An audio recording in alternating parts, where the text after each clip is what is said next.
Sur le plan monétaire, les 3/4 des réserves d'or du monde entier se trouvent entreposées dans la fameuse citadelle de la Banque fédérale, Fort Knox. C'est que le dollar égale l'or. Les États-Unis se sont engagés à l'échanger contre le métal jaune sur simple demande des États. Le 15 août, Nixon apparaît à la télévision américaine et fait une annonce nationale, n'est-ce pas, catastrophée. Hein. Il est obligé de déconnecter, d'interrompre toutes les promesses économiques des États-Unis. Il déconnecte le dollar de l'or.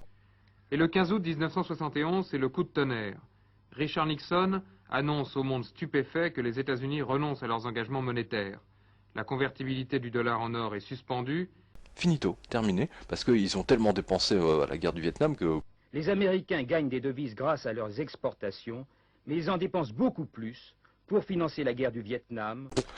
Alors du coup, il y a plein de pays qui se sont retrouvés avec leurs dollars, mais sans les lingots d'or. La CIA a tout fait pour empêcher les pays de récupérer leurs lingots d'or. Seul De Gaulle a envoyé la marine nationale récupérer les lingots d'or. Hein, et il l'avait vu avant lui. Hein, il voyait bien que les mecs, ils impriment autant de dollars qu'ils voulaient.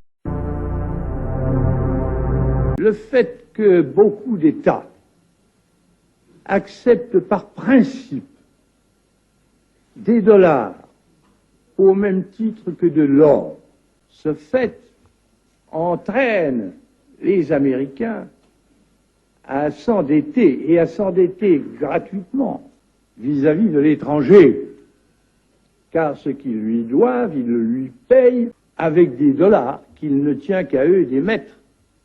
Étant donné les conséquences que pourrait avoir une crise qui surviendrait dans un pareil domaine, nous pensons qu'il faut prendre à temps les moyens de l'éviter. De Gaulle a pris tous les dollars qu'il y avait en France dans toutes les banques, etc. Il a tout envoyé aux États-Unis. Il a récupéré les lingots d'or qui sont à la Banque de France et que Sarkozy a vendu au prix le plus bas, là où il était au plus bas. Il les a bazardés. C'est comme s'il les avait mis dans une poubelle, quoi. Ouais. Ouais.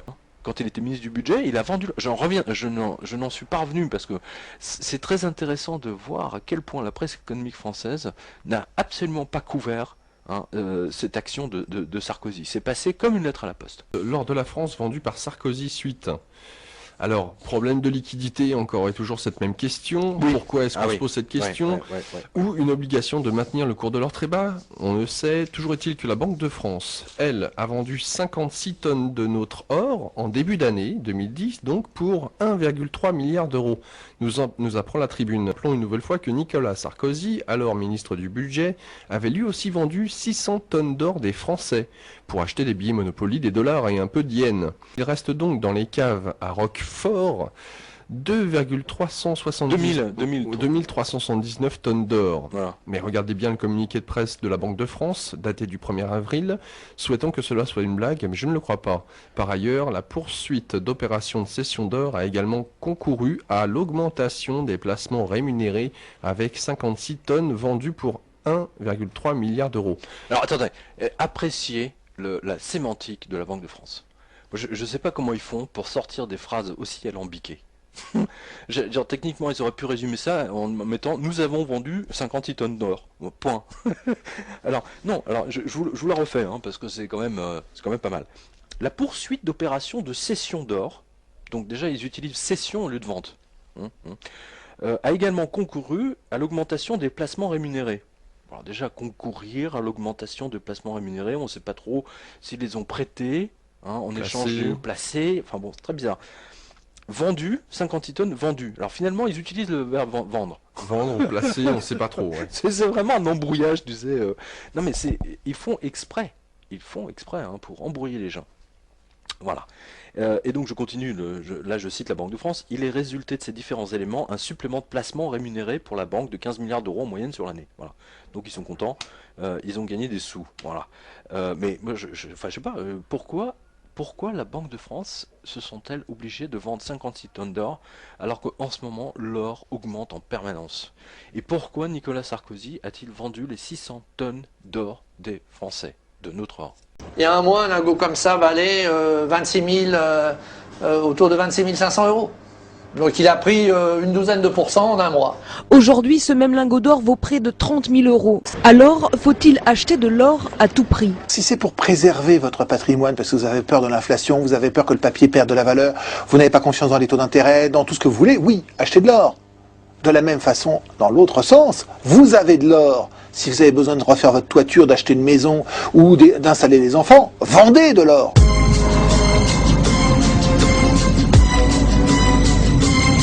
You want to tell me what this is all about? As I walk through the valley of the shadow of death, I take a look at my life and realize there's nothing left. Cause I've been blasting and laughing so long that even my mama thinks that my mind is gone. But I ain't never crossed a man that didn't deserve it. He be treated like a punk, you know that's unheard of. You better watch how you're talking and where you're walking, or you and your homies might be lying to chalk. I really hate the trip, but I gotta know. As they grow, I see myself in the pistol smoke. Fool, I'm the kind of G the little homies wanna be like. On my knees in the night, saying prayers in the street light. Been spending most of the night living in the gangster's paradise. Been spending most of the night living in the gangster's paradise. Keep spending most of the night living in the gangster's paradise. Keep spending most of the night.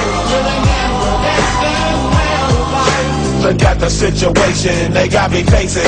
I can't live a normal life. I was raised by the street, so I gotta be down with the hood team. Too much television watching got me chasing dreams. I'm an educated fool with money on my mind. Got my tin in my hand and a gleam in my eye.